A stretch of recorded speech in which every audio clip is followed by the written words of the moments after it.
sí, estamos camino al metro. Ya ¿estamos listos o no? Listos. Está cuadradito. Bueno, eso es lo que creemos.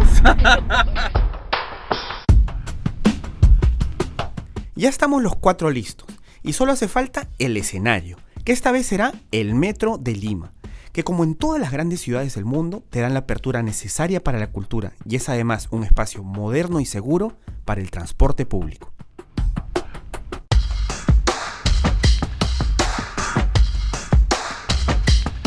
Es evidente que por más que los tres sean unos grandes maestros, nunca hemos tocado los cuatro juntos. Así que todavía falta mucho para conocernos más. Tenemos que aprovechar cada segundo que tenemos antes de que llegue el siguiente tren.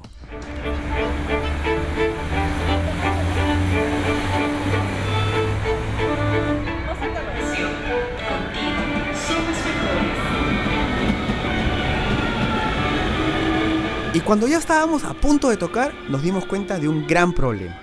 El ligero movimiento del metro no nos permitía tocar parados. Así que tenemos que buscar un vagón que tenga menos gente, pero ya se hace tarde y llega la hora punta.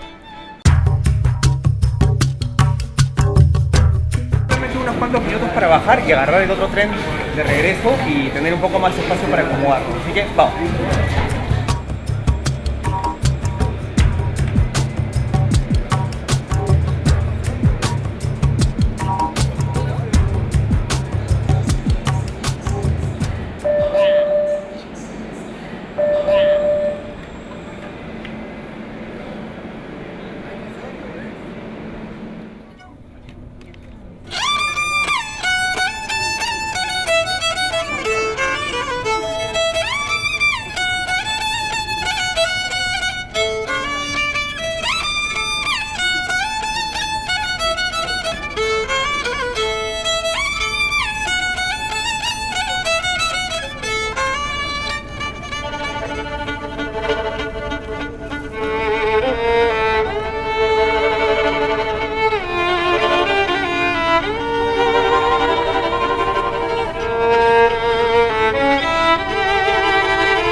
Pacheco en el violín, y el maestro Andrés Mangolares. Muchísimas gracias.